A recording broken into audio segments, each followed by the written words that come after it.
નમસ્તે વિદ્યાર્થી મિત્રો, આપણે ધોરણ 8માં ચોથા કાવ્ય સુધી ભણી ગયા. આજે આપણે પાંચમો પાઠ ચાલીશું, જેનું નામ છે સવાલ 12 કે જવાબ ડૉક્ટર કલામ. એટલે કે પ્રશ્ન 12 મતલબ કે નાના છોકરાઓ, સ્કૂલમાં ભણતા છોકરાઓ, અને જવાબ પણ આપે છે ડૉક્ટર કલામ, જેના લેખક છે ડૉક્ટર અબ્દુલ કલામ, જેનો સાહિત્ય પ્રકાર કે સાક્ષાત્કાર. સાક્ષાત્કારનો મતલબ થાય કે આમને સામે બેસીને ચર્ચા કરવી, એને કહેવાય સાક્ષાત્કાર. તો જ્યારે ડૉક્ટર અબ્દુલ કલામ પોતે રાષ્ટ્રપતિના પદ ઉપર હતા, એ સમયે કેટલાક રાજ્યના જુદા જુદા શહેરોના જુદી જુદી સ્કૂલોના વિદ્યાર્થીઓ, 5મા 6ઠા કોલેજ લેવલના વિદ્યાર્થીઓ, ધોરણ 12ના વિદ્યાર્થીઓ, ધોરણ 11ના વિદ્યાર્થીઓ, ઇંગ્લિશ મીડિયમના વિદ્યાર્થીઓ, હિન્દી મીડિયમના વિદ્યાર્થીઓ, આવી રીતે બધા જુદી જુદી સ્કૂલના બધા જુદા જુદા વિદ્યાર્થીઓ ડૉક્ટર કલામની સામે બેસે છે, સામે સાક્ષાત્કાર કરે છે અને પોતાની રીતે પ્રશ્નો કરે છે ડૉક્ટર કલામને, અને ડૉક્ટર કલામ એમના દરેક પ્રશ્નોના સરસ એવા જવાબ આપે છે. જે જવાબ જાણીને આપણને પણ ઘણું બધું શીખવા મળે છે અને આપણને પણ આપણા દેશ વિશે જાણવા મળે છે કે ડૉક્ટર કલામે એ સમયે શું ચર્ચા કરી હતી. તો જોઈએ હવે આપણે આ પાઠમાં કંઈ કહાની જેવું નથી. દરેક વિદ્યાર્થી પોતાનો પ્રશ્ન કરે છે અને ડૉક્ટર કલામ એનો જવાબ આપે છે. તો આપણે આજે સીધું આજે ભણવાનું છે, તો આપણે પુસ્તક ખોલીશું અને જોઈશું. તો જોઈએ કે પ્રશ્નोत्तर शैली में प्रस्तुत साक्षात्कार डॉक्टर अब्दुल पाकिर जैनुलाब्दीन अब्दुल कलाम से बच्चों की बातचीत पर आधारित है.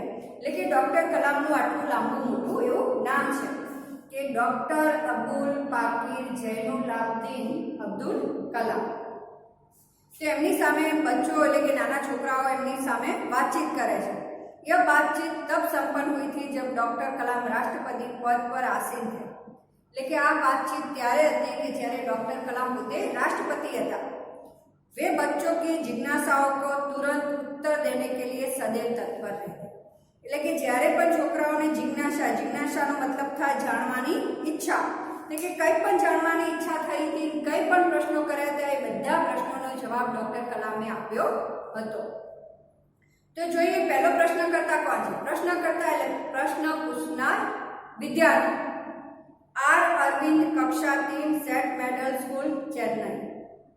વિદ્યાર્થીનું નામ છે અરવિંદ, જે કક્ષા 3 એટલે કે ધોરણ 3માં અભ્યાસ કરે છે અને ચેન્નઈની સેન્ટ મેડલ સ્કૂલનો વિદ્યાર્થી છે, જે ડૉક્ટર કલામને પ્રશ્ન કરવા માટે સાક્ષાત્કારની અંદર હાજર રહ્યો છે.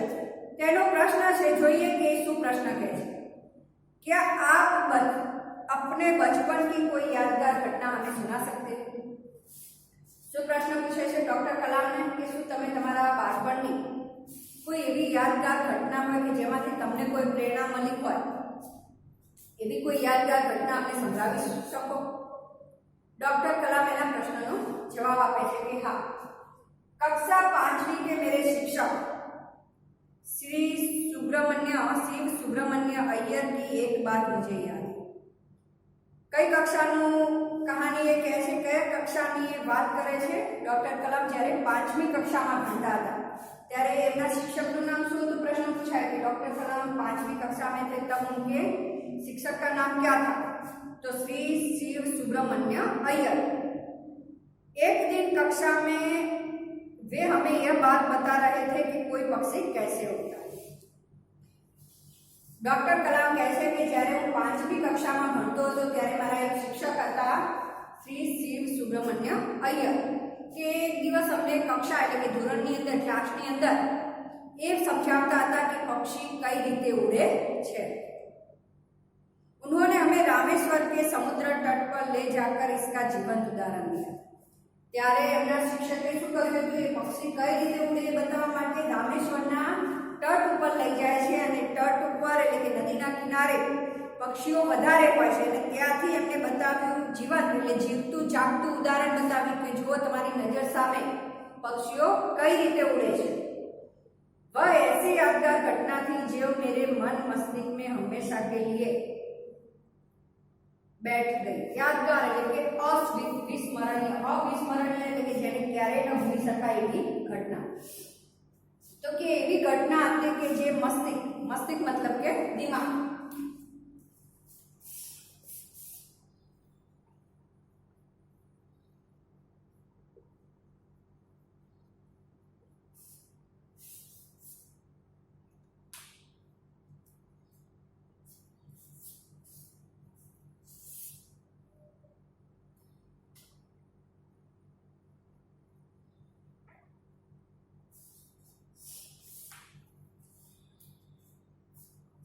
तो કે મસ્તિષ્ક મતલબ કે દિમાગ।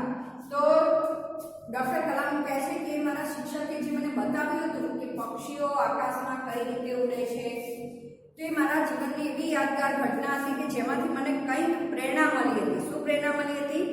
इसी से मुझे आगे विज्ञान पढ़ने की प्रेरणा मिली थी। प्रेरणा मतलब के प्रोत्साहन, એટલે કે આના પરથી મને આગળ વિજ્ઞાન ભણવાની પ્રોત્સાહન મળી હતી, કંઈક જાણવાની ઈચ્છા થઈ હતી કે પક્ષીઓ શા માટે ઉડે છે, કેવી રીતે ઉડે છે। તો એ ઉદાહરણ પરથી એમને બીજું બધું પણ જાણવાની ઈચ્છા થઈ કે આવું શા માટે થાય છે, આની પાછળનું કારણ શું છે।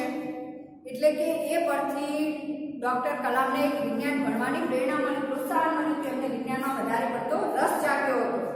તો કે એ મારા જીવનની સૌથી યાદગાર ઘટના છે।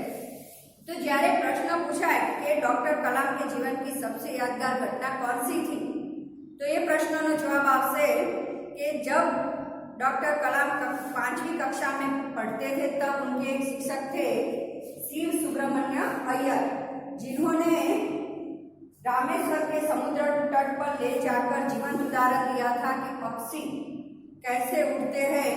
वह उनके जीवन की सबसे यादगार घटना थी। तो ये अरविंद जे प्रश्न करे छे, तीजा धोरणनो એટલો નાનકડો અરવિંદ એમને પ્રશ્ન કરે છે અને ડોક્ટર કલામ એના પ્રશ્નનો આ જવાબ આપે છે। પ્રશ્નકર્તા સરયુ મકર, કક્ષા 5, વાલ્મીકી નગર હિન્દી માધ્યમિક શાળા, નાગપુર। હવે બીજો વિદ્યાર્થી પ્રશ્ન કરે છે, વિદ્યાર્થીનું નામ છે સરયુ મકર। કયા ધોરણમાં ભણે છે? 5મા ધોરણમાં, એટલે કે 5મી કક્ષા। वाल्मीकि नगर हिंदी माध्यमिक शाला, स्कूल નું નામ છે વાલ્મીકી નગર હિન્દી માધ્યમિક શાળા અને સ્કૂલ હિન્દી સ્કૂલ હતી, એટલે કે હિન્દી મીડિયમનો વિદ્યાર્થી હતો અને ક્યાંનો વિદ્યાર્થી હતો? નાગપુરનો। નાગપુરની વાલ્મીકી નગર हिंदी माध्यमिक शालाનો એક વિદ્યાર્થી હોય છે।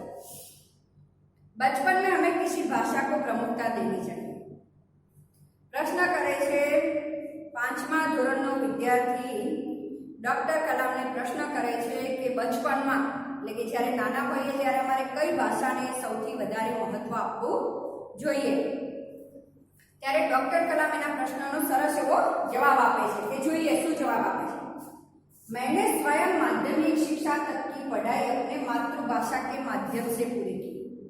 શું કહે છે? માધ્યમિક એટલે ધોરણ 10 સુધીનો અભ્યાસક્રમ મેં डॉक्टर कलाम कहे छे कि मैं माध्यमिक शिक्षण એટલે કે ધોરણ 10 સુધીનું શિક્ષણ મેં માતૃભાષા એટલે એવું નહીં કે ગુજરાતી એક માતૃભાષા, આપણે ગુજરાતના છીએ એટલે આપણી માતૃભાષા ગુજરાતી, જે રાજ્યનું હોય જે એમની મુખ્ય ભાષા બોલાતી હોય એ એમની માતૃભાષા કહેવાય છે। આપણે ગુજરાતના છીએ માટે આપણી મુખ્ય ભાષા ગુજરાતી છે, એટલે આપણી ગુજરાતી એટલે આપણે બધી વાતચીત ગુજરાતી ભાષામાં કરીએ, એટલે ગુજરાતી ભાષા એ આપણી માતૃભાષા છે।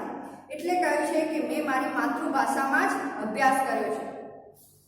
कॉलेज और उससे आगे की शिक्षा अंग्रेजी माध्यम की संस्थाओं में हुई અને કોલેજ અને એના આગળનો અભ્યાસક્રમ મેં અંગ્રેજી માધ્યમની સ્કૂલમાં ભણ્યો, એટલે કે ઇંગ્લિશ મીડિયમ સ્કૂલમાં અભ્યાસ કર્યો છે। કોલેજ इंग्लिश मीडियम में करी थी। मेरा मानना है कि हम कॉलेज में भी माध्यम के रूप में मातृभाषा का चुनाव कर सकते हैं।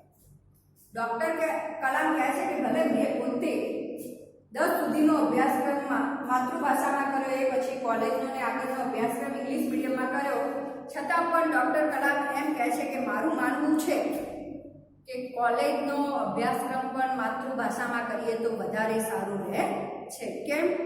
क्योंकि युवा अपनी मातृभाषा में ही सोचता है। युवान व्यक्ति हमेशा भले गमे ते भाषाમાં ભણતો હોય પણ વિચાર હંમેશા પોતાની માતૃભાષામાં જ કરતો હોય, બોલતો પણ હંમેશા પોતાની मातृभाषा में હોય છે। उसी में अपनी बात सहजता से कहने में सक्षम होता है। सहजता मतलब के स्वाभाविकता।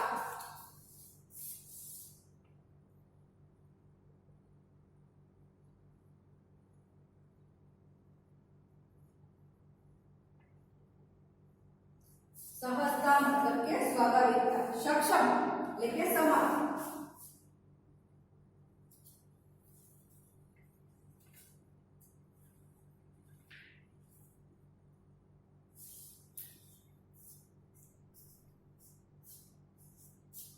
શું કહ્યું છે કે યુવાન હંમેશા પોતાની માતૃભાષામાં જ વિચારતો હોય છે અને માતૃભાષામાં જ બોલવામાં એ स्वाभाविक रीते सक्षम हो कि समर्थ हो।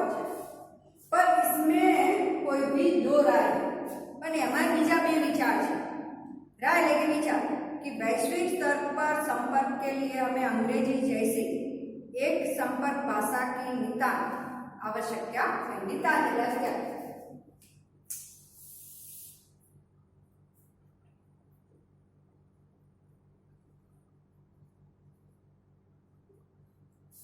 मतलब के અત્યારે શું કહ્યું છે કે બીજી એક રાય વિચારીએ તો કે વૈશ્વિક એટલે વિશ્વના સ્તરે કોઈ પણ દેશ, અમેરિકા, ઓસ્ટ્રેલિયા, ભારત, ગમે તે દેશના લેવલે આપણે કંઈ કામ કરવું હોય તો એના સંપર્ક માટે એક બીજી ભાષા જેવી અંગ્રેજી ભાષા શીખવી આવશ્યક છે। આપણે પણ અત્યારે જાણીએ છીએ કે મોટા ભાગના કામ બધા અંગ્રેજી ભાષામાં થતા હોય। આપણે સ્કૂલના ફોર્મ જોઈએ કે બીજા કોઈ ફોર્મ જોતા હશો તો એ મોટા ભાગે અંગ્રેજી ભાષામાં જ ભરવાના હોય છે। તો કે બીજી अपनी मातृभाषा में भणीए बधी बात बराबर है, परंतु वैश्विक स्तरे विश्वना स्तरे ज्यारे काम करवू होय त्यारे अंग्रेजी जेवी भाषा शीखवी बहुत जरूरी है।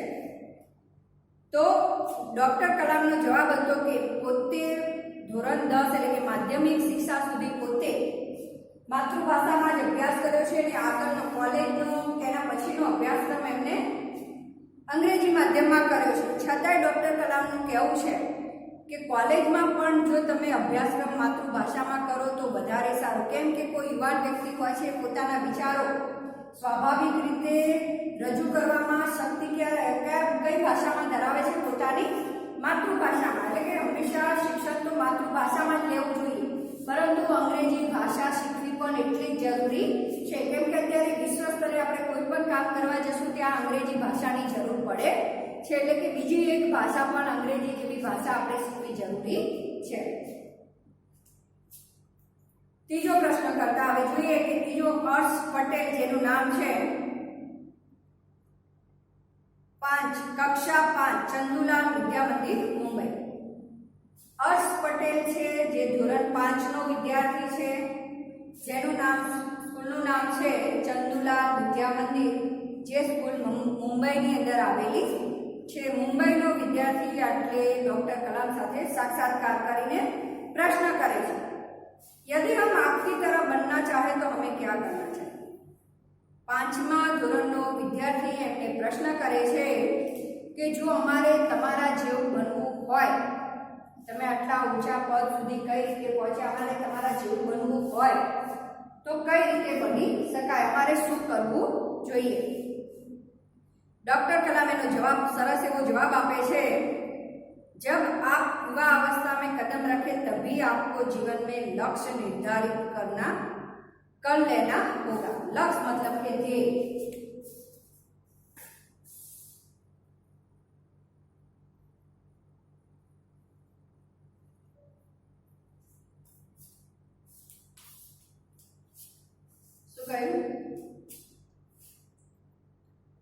કે જ્યારે તમે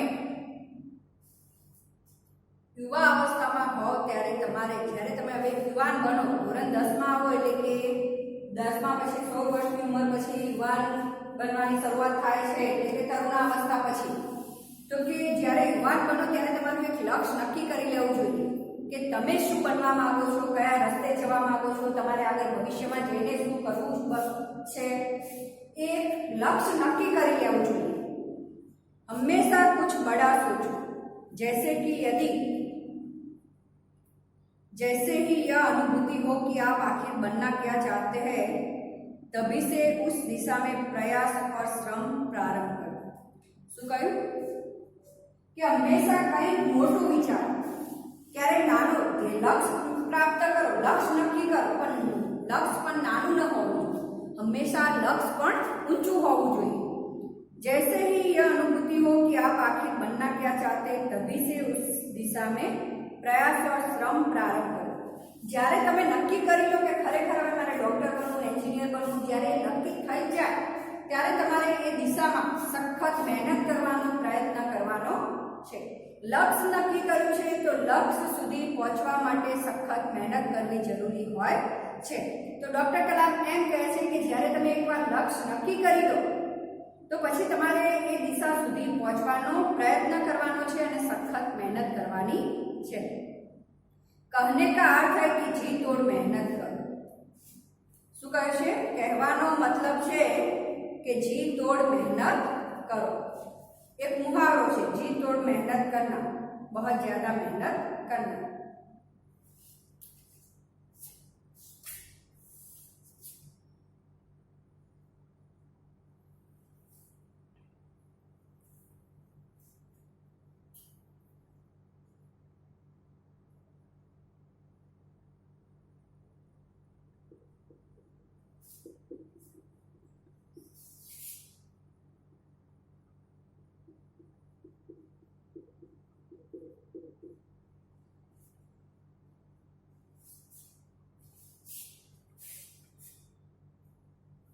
જી તોડ મહેનત કરો એટલે સખ્ત મહેનત કરના.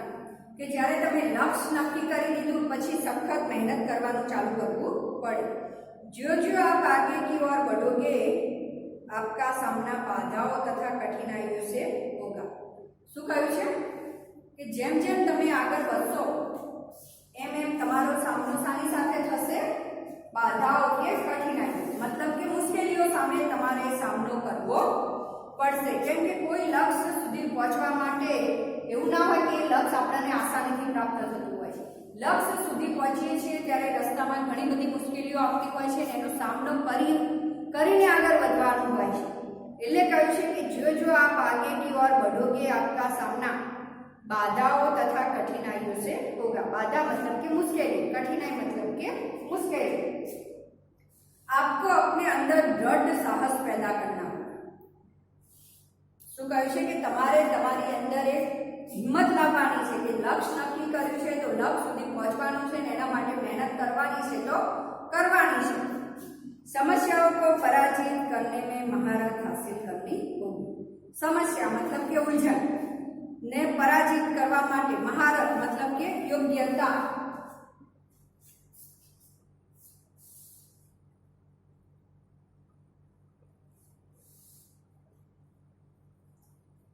तो के समस्याओं सामनो करीने समस्याओं ने हरावीने हमेशा आगे बढ़वानो प्रयत्न करवानो छे. तभी जीवन में सफल हो पाओगे અને ત્યારે તમે જીવનમાં સફળ થઈ શકશો. पहले यह जरूरी है कि आप निरंतर ज्ञान अर्जित करें. निरंतर એટલે लगातार के सतत, अर्जित करना मतलब के प्राप्त करना. પણ પહેલા એ જરૂરી છે કે તમે સતત જ્ઞાન મેળવો. ભણ્યા વગર ક્યાંય આગળ જવાતું નથી. એટલે કે પહેલા જરૂરી એ પણ છે કે તમે જો 5મા ધોરણમાં છો તો તમારું લક્ષ્ય નક્કી કરવા યુવાન બનવું પડશે અને એ માટે પણ હજુ ભણવું જરૂરી છે એવું લેખક વિદ્યાર્થીને કહે છે. કે હર્ષ પટેલ કક્ષા 5 ચંદુલાલ વિદ્યા મંદિર મુંબઈ નો વિદ્યાર્થી હોય છે જે ડૉક્ટર કલામને પ્રશ્ન કરે છે कि यदि हम आपकी तरह बनना चाहे तो हमें क्या करना चाहिए. कि हमारे તમારા જેવું બનવું હોય તો અમારે શું કરવું જોઈએ. ત્યારે ડૉક્ટર કલામ જવાબ આપે છે કે જ્યારે તમે યુવાન થઈ જાઓ ત્યારે તમારે એક લક્ષ્ય નક્કી કરવું જોઈએ, એક ધ્યેય નક્કી કરવું જોઈએ અને ધ્યેયને પ્રાપ્ત કરવા માટે સખત મહેનત કરવી જોઈએ. અને સખત મહેનત કરીએ છીએ ત્યારે લક્ષ્ય સુધી પહોંચવા જતાં ઘણી બધી જીવનમાં મુશ્કેલીઓ આવતી હોય છે. પૈસા ટકે, આર્થિક પરિસ્થિતિ, ભણવામાં બધી રીતે મુશ્કેલીઓ આવતી હોય છે. તે મુશ્કેલીઓનો સામનો કરતા કરતા આગળ વધવાનું છે અને મુશ્કેલીઓને હરાવીને આપણે આપણા લક્ષ્ય સુધી પહોંચવાનું છે. પણ એ પહેલા સતત તમારે ભણવું જરૂરી છે એવું ડૉક્ટર કલામ કહે છે. હવે એના પછીનો વિદ્યાર્થી છે ચિરાગ જૈન, કક્ષા 7, બોમ્બે કેમ્બ્રિજ અંધેરી પશ્ચિમ મુંબઈ. વિદ્યાર્થીનું નામ છે ચિરાગ જૈન જે ધોરણ 7માં ભણે છે એટલે કે કક્ષા 7માં, જે અંધેરીનો મુંબઈની અંધેરીનો બોમ્બે કેમ્બ્રિજ સ્કૂલનો વિદ્યાર્થી છે. પ્રશ્ન કરે છે कि वह कौन सी बड़ी चुनौती है जिसका सामना हमें आज करना पड़ रहा है। શું કહ્યું છે? એ કઈ મોટી ચુનौती છે કે જેનો સામનો અત્યારે આપણે કરી રહ્યા છીએ? तो डॉक्टर कलाम કહે છે, भारत को सन 2020 तक एक विकसित राष्ट्र के रूप में परिवर्तित करना और देश को 1 अरब से अधिक नागरिकों के चेहरे पर मुस्कान देखना, यह राष्ट्र के समक्ष सबसे बड़ी चुनौती है। શું કહ્યું છે કે આપણા રાષ્ટ્ર માટે સૌથી મોટી ચુનૌતી કઈ છે? 2020 સુધી ભારત દેશને વિકસિત એટલે વિકાસિત રાષ્ટ્ર એટલે કે દેશ બનાવવાનો છે એ આપણા માટે સૌથી મોટી ચુનૌતી છે। કેમ કે દેશના 1 અજબ કરતા વધારે લોકોને ચહેરા ઉપર મુસ્કાન લાવવાની। ચહેરા પર મુસ્કાન કઈ રીતે આવી શકે કે જે બેકાર લોકો ફરી રહ્યા છે, દેશ વિકાસ થાય તો બેકારી ઓછી થાય, તો એ બેકાર લોકોને નોકરી ધંધો આપીને એમના ચહેરા ઉપર મુસ્કાન એટલે કે હસી લાવવાની છે। तो कि यदि यही राष्ट्र के समक्ष सबसे बड़ी चुनौती है, आज अपना देश माटे सौथी मोटी चुनौती है। कई चुनौती कि 2020 सुधी देश ने विकासशील राष्ट्र बनावવાનો છે અને દેશના 1 અજબ કરતા પણ વધારે લોકોને કામ ધંધો આપીને એમને રોજગારી આપીને બેરોજગારી ઘટાડીને એમને રોજગારી આપીને એમના ચહેરા ઉપર મુસ્કાન લાવવાની છે। જે સમયે ડોક્ટર કલામે વિચાર્યું હતું કે 2020 સુધી આપણો ભારત દેશ વિકાસશીલ રાષ્ટ્ર બની જશે, પરંતુ અત્યારે આપણે જોઈ રહ્યા છીએ કે એનું ઉલટું થઈ ગયું કે 2020ની અંદર કે આપણો ભારત દેશ જે અત્યાર સુધી પ્રગતિના પંથે જઈ રહ્યો હતો કે 2020માં આપણે જોયું કે કોરોનાના કારણે મંદીમાં મુકાઈ ગયો અને દેશમાં બહુ બધાના લોકોના ધંધા ઠપ થઈ ગયા, લોકો નોકરીમાંથી છૂટા થયા, દેશમાં કેટલી બેકારી આવી ગઈ। तो જેવું ડોક્ટર કલામે વિચાર્યું હતું એનાથી આખું ઉલટું થઈ ગયું।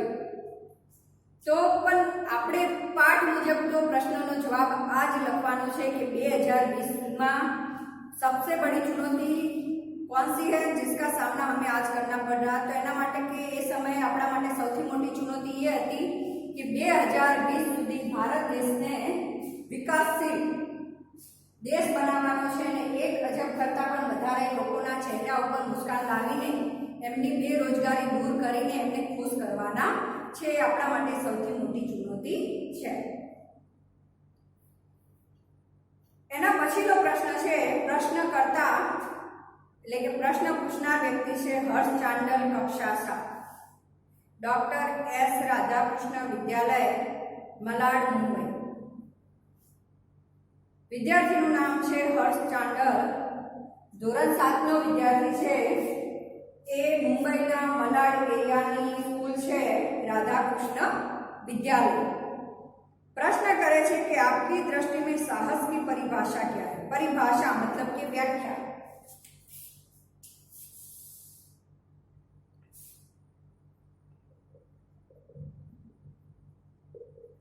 परिभाषा मतलब के व्याख्या। साहस એટલે કે હિંમત। ધોરણ 7નો એટલી નાની ઉંમરનો વિદ્યાર્થી ડોક્ટર કલામને પ્રશ્ન કરે છે કે તમે સાહસની વ્યાખ્યા શું આપો છો? સાહસ કોને કહેવાય? કે શું માણસ બહાદુર હોય એ સાહસ છે કે માણસ હુષ્ટપુષ્ટ છે એ સાહસ છે? તો સાહસની પરિભાષા શું છે? સાહસની વ્યાખ્યા શું છે? તો ડોક્ટર કલામ જવાબ આપે છે કે अपनी जान की परवाह किए बिना, परवाह मतलब के चिंता, दूसरों को संकट या आपदा से बचाना ही साहस है। आपदा मतलब मुसीबत।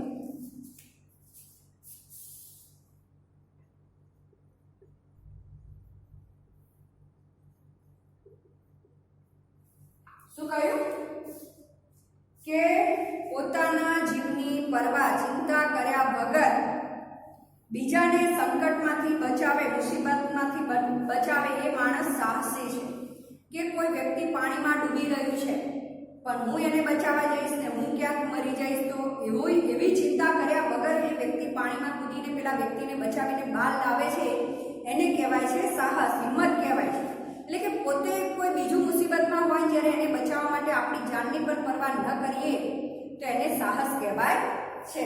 તો સાહસની પરિભાષા આ છે કે ક્યારે જીવનમાં સ્વાર્થી ન બનવું જોઈએ, બીજાની મદદ માટે હંમેશા આગળ વધવું જોઈએ, એ સૌથી મોટું સાહસ છે।